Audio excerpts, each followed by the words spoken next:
Thank you very much. Good morning. It's a pleasure to be here, although as somebody that chaired the Budget Committee for 4 years in the Assembly, it's always disorienting to be on this side. I think, well, I'm sure that's true. I would like to pick up a little bit in my opening comments on some points that the chair just made, because this is the first bond that wasn't strung together specific projects or things that were earmarked or prescribed by the legislature. It really said that, and I'll talk about the Water Action Plan in a minute, that we have specific pots of money that are designed toward goals, and we have an extensive public process in the regulations that lead to that money going out the door. And that is very different than what happened before. So that there have been workshops all over the state in a global fashion and around specific issues to get stakeholder input to decide how the regulations would be drawn to then have by merit grants made against the goals of the bond. And just for those that are wonks, bondaccountability.resources.ca.gov. Bondaccountability.resources.ca.gov has everything. It has the original bond statute. It has a link to the regulations of each pot. It has a link to the money. It is a way that you can go in one place and get the background on everything that has been done about the bond. And so that process has taken some time, but at the same time, it responds to what was prescribed in the bond by the legislature when it was put on the ballot. And additionally, and historically, if you look at California water policy back a century, it really centers around doing one big thing at a time, whether it's the Central Valley Flood Control, the Central Valley Project, Owens Valley, Colorado River, the State Water Project. It was in a decade or 2 decades, it was do one big thing. And I think what we have, while we still want to do the big things, the California Water Action Plan really says we want an all-of-the-above strategy to get to sustainable water supply in California, and we want to move ahead at once on all those things. And so whether it's conservation as a way of life, storage, wetlands restoration, water recycling, desal, stormwater capture, all those things it has in one place. It's 20 pages. It's readable, it's understandable, and it sets out an agenda that in many ways is a compilation of statutes that have been enacted by the legislature, programs that were already in place and appropriated by the legislature, but puts them in one place in goals. And that was the basis for the water bond, was tying it to those different things. And we just released the 2015 summary of accomplishments. There's an update to the Water Action Plan that's available and a summary of what's been done in each of the last 2 years against what was laid out in the Water Action Plan. You can also get that electronically through the resources webpage. And so through 31 separate programs, Prop 1 invests $7.5 billion into making the Water Action Plan a reality. Now, the Director of Water Resources couldn't be here today, so I want to briefly go through just some of the high-level points of the bond and incorporate a few of the things he might have said if he were here. But the flood management pot was $395 million. No funds have been appropriated yet. But funds remain from Propositions 84 and 1E and have been appropriated by the legislature in recent years to make sure that there's no slowing of any individual projects. The groundwater sustainability planning, that's $100 million. It's to help support the act that the legislature adopted. $10 million to counties with stress basins to expedite local management. And then some for groundwater sustainability governance and planning. $60 million of that $100 million was appropriated last year in the Budget Act. Desal treatment technology, $100 million. $50 million was appropriated in the last Budget Act. There's also water conservation and efficiency, $100 million. There's a whole host of programs that I could go into more detail about that were appropriated. Integrated regional water management. Here's an issue, because Proposition 1 has $510 million, but we had a significant amount at the time that this bond measure was enacted that was still available from Proposition 84.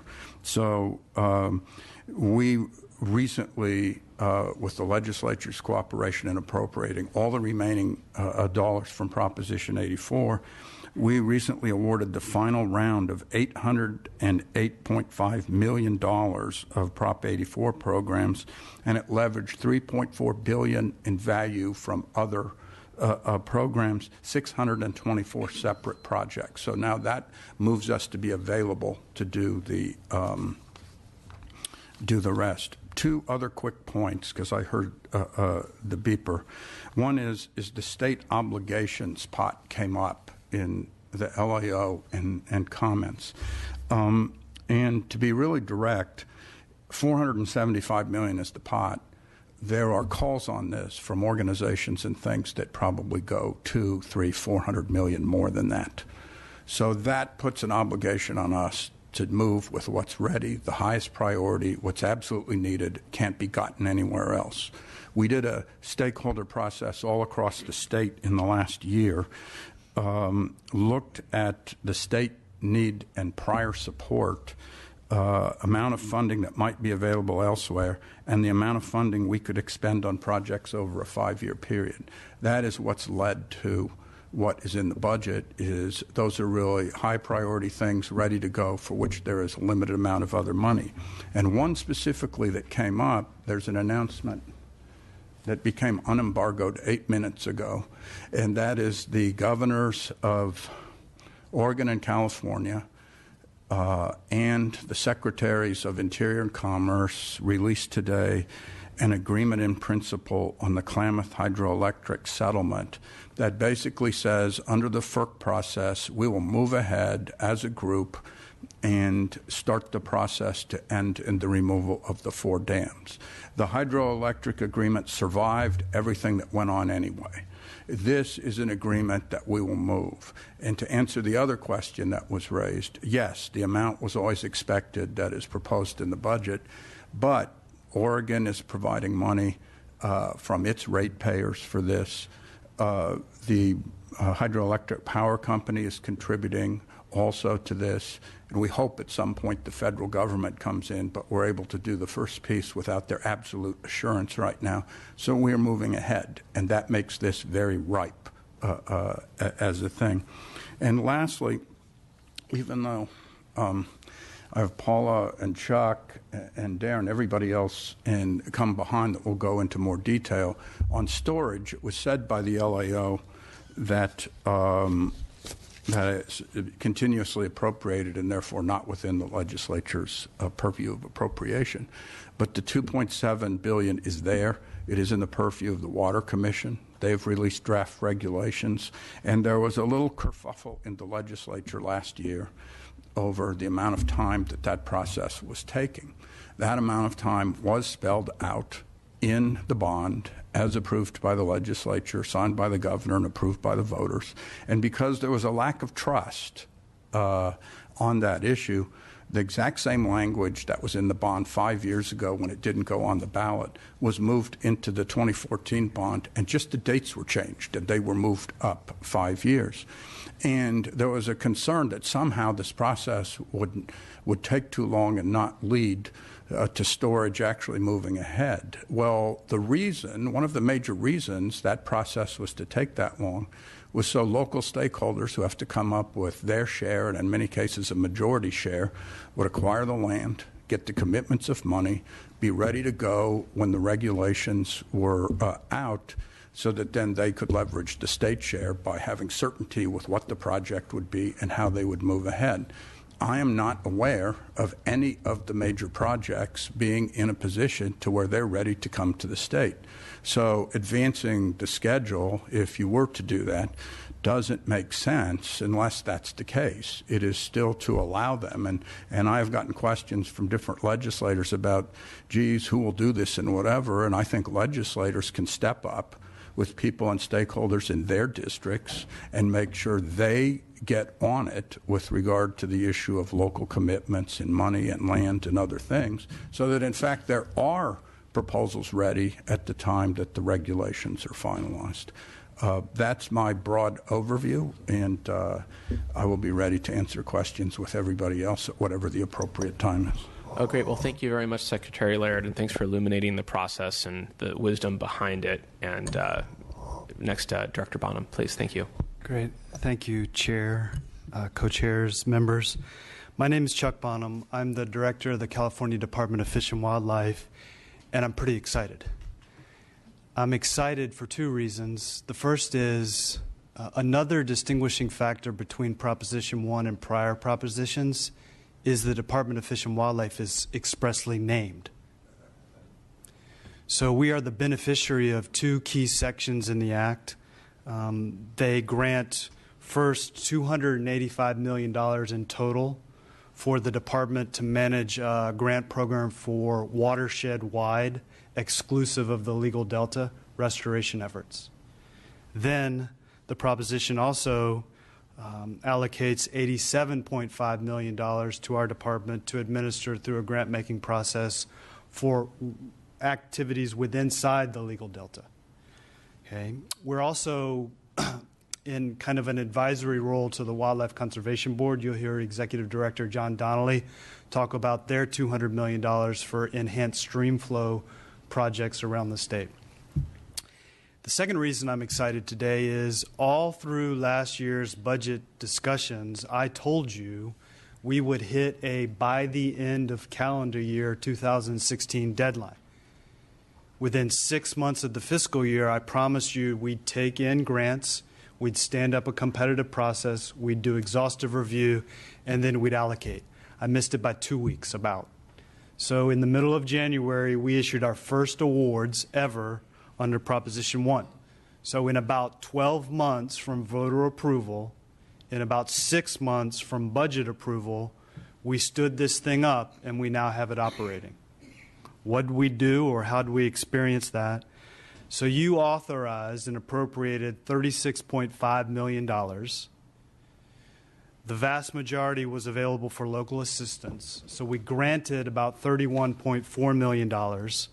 We made about $24 million available for outside the Delta and about $7 million available for inside the Delta. How do we do that? All through the spring of last year, we had workshops with potential applicants to come up with criteria and a scoring system. We then prioritized our solicitation. We published the solicitation notice in August of last year. We got proposals and set the deadline for mid-September of last year. We went through a review process, and then we granted. For the watershed funding, we picked these key multiple benefit priorities for the first grant cycle. We gave bonus points if someone could show their application directly advanced a metric established in the California Water Action Plan and the express words within the proposition relative to this grant making. So, for example, we put an emphasis on managing headwaters for multiple benefits, restoring mountain meadows, restoring coastal watersheds, improving fish migration, and implementing actions which were water-dependent habitats. And then within the Delta, we put bonus points on water quality improvement projects, restoration, and the statutory language for the Delta funds allow us to fund scientific work. So there what we did is say to the potential applicants, if your science can match one of the identified study areas agreed upon by the Delta Plan implementing committee, that's how we would ensure consistency and prioritization. Turns out we got 190 total applications for a complete amount of $218,695,662. So almost the total amount of the water bond was asked for by about 190 applications. So we took all these projects except for 10. Everybody went through a first filter of administrative review. 10 didn't pass administrative review. So we took the remainder through 106 reviewers, a total of about 570 reviews, ending with independent objective review by UC Davis. They actually have a peer review unit, and you can hire them to run kind of an objective peer review process. That was our last review cycle. We took everybody through that, and we ended up a final slate of $24.6 million in grants to the watershed work for a total of 14 projects, and about $7 million or 8 grants into the Delta for a total of 24 projects. I remind you, in this pool and all future pools, the statute prohibits us from funding existing legal obligations. So we are not paying for the large state and federal water project contractors to fulfill their existing legal requirements through this kind of funding arrangement. We will have another $36.5 million as we head into the new granting cycle. Around about spring of 16, we expect to go out with a solicitation, get proposals due in around July, and then hit October and November of the second round. And by that time, I think we'll have trained ourselves and the potential applicants to operate on that kind of cycle year after year as we're going through these funds. We sat with many of our co-funders in a tribal meeting to ensure we were outreaching to the tribal community. I think some tribes may have viewed that as sufficient consultation. I think others may have not.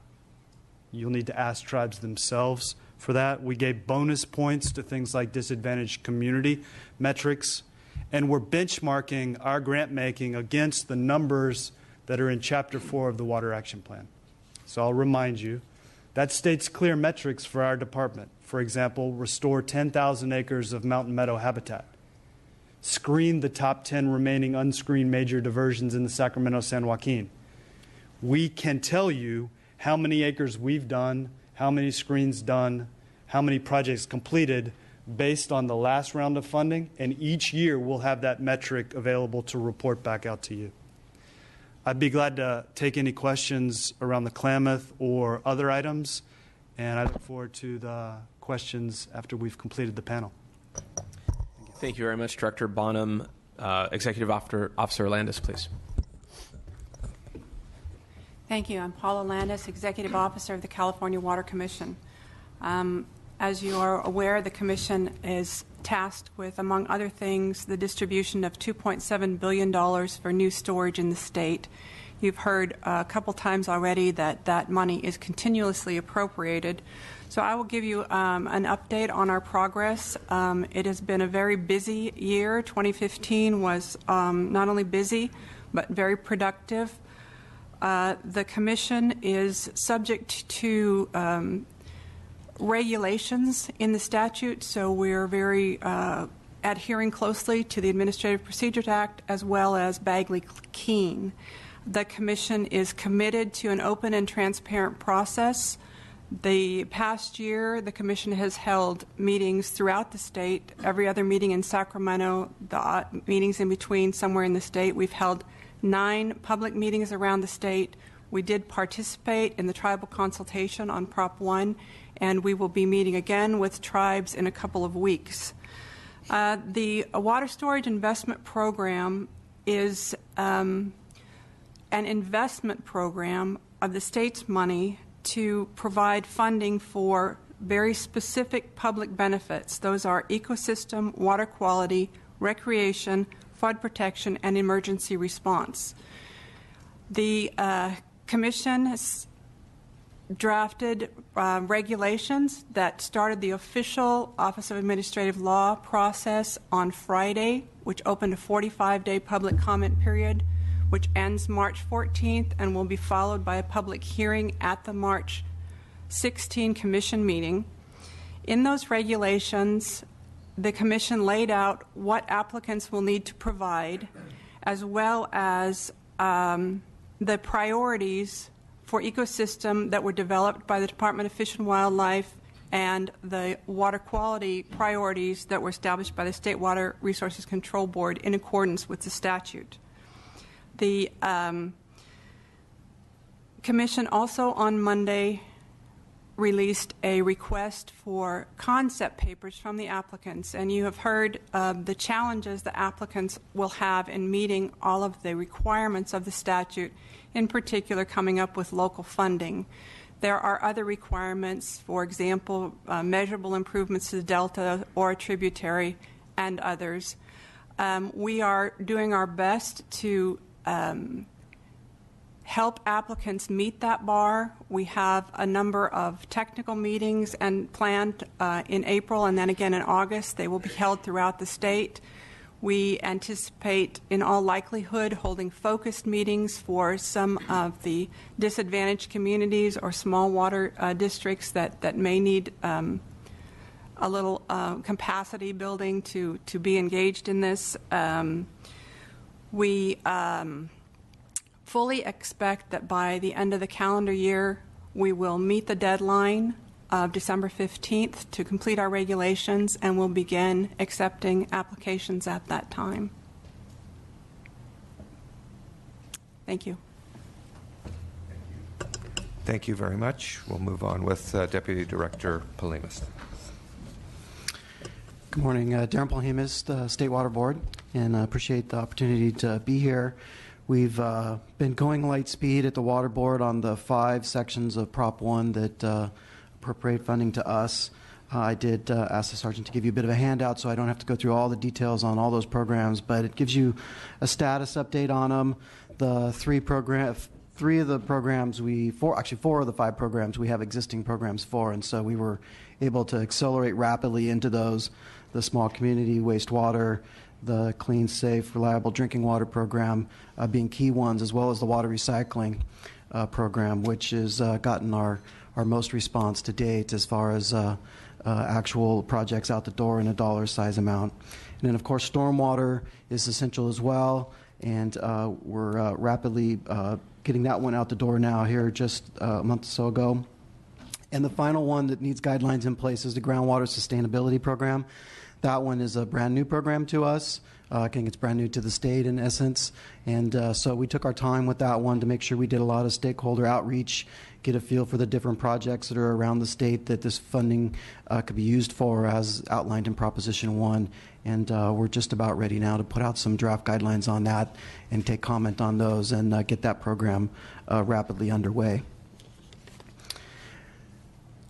If you flip the page over, it gives a bit of the appropriations we've received in the different programs and how far along we are.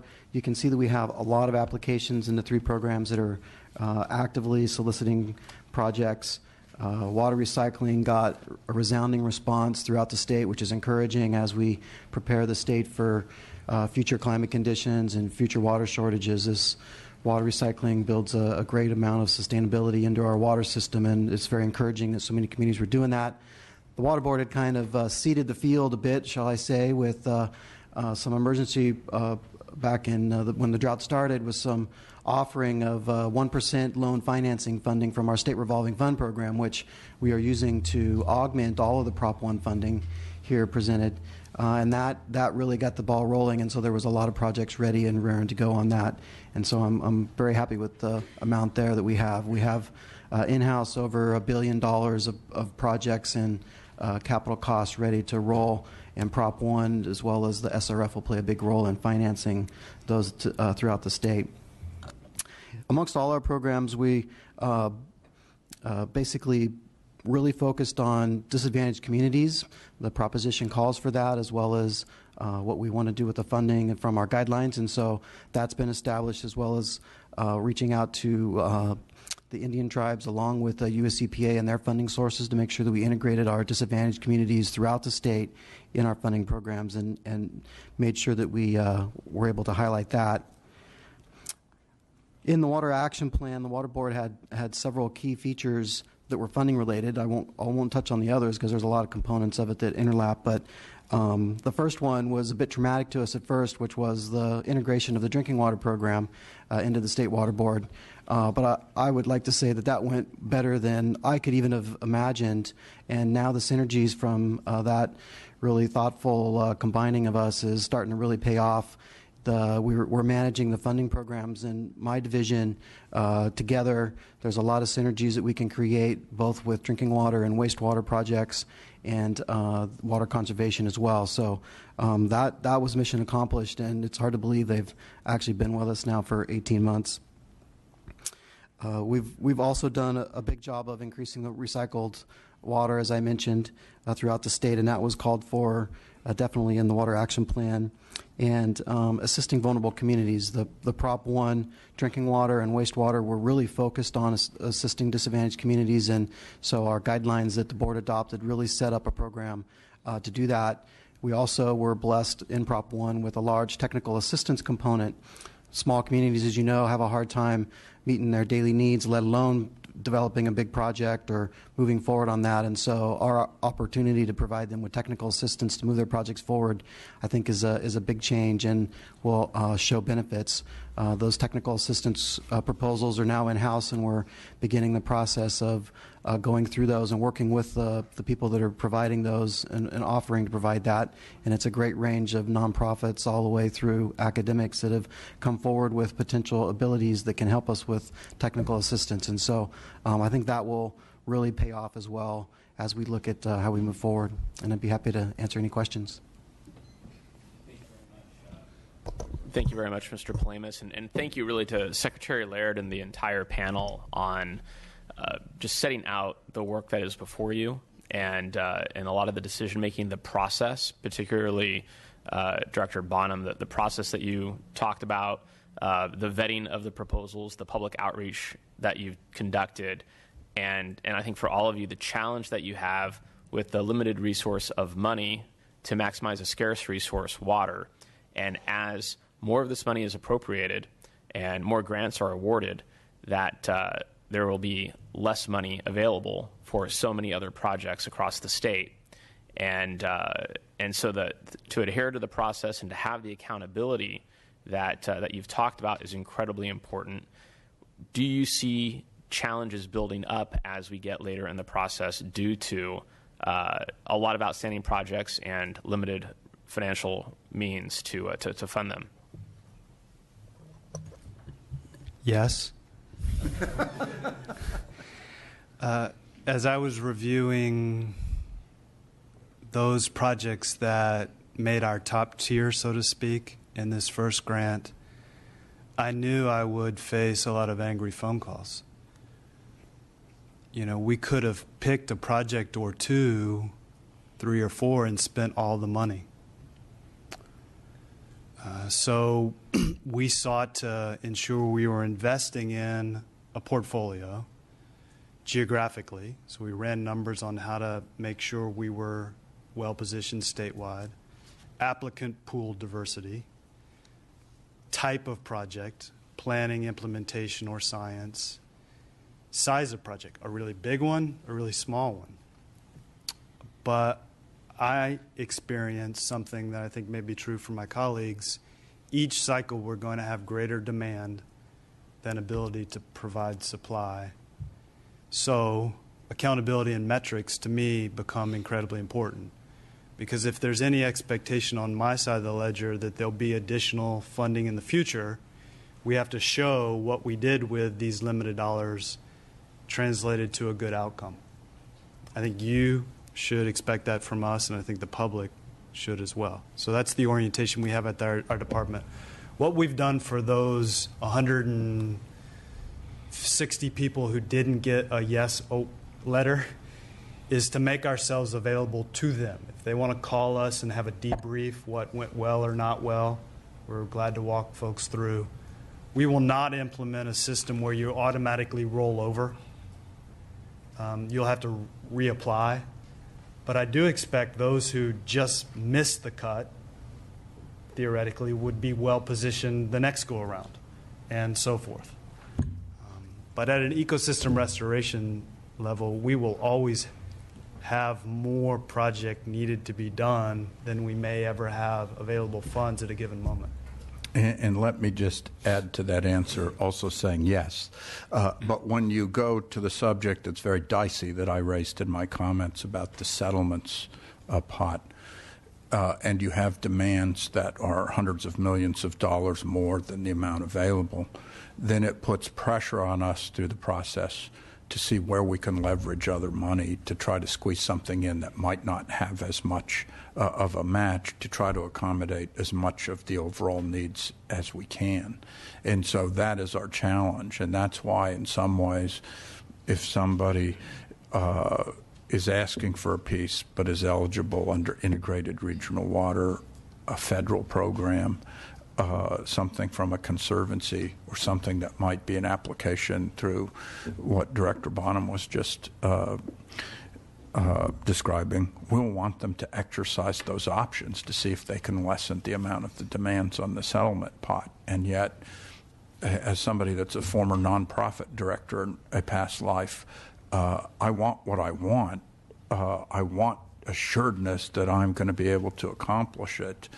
And yet we want to try to fund as many of the people that have demands that come on that as possible, regardless of the funding source. And I think as it goes on, that conflict will escalate a little, and that's the conflict you will hear. They're not caring about this, and yet it might not be fully cooked yet. There might be other sources we can look to, because we have to maximize the amount that's available there. So that's the reason yes is answer to that question.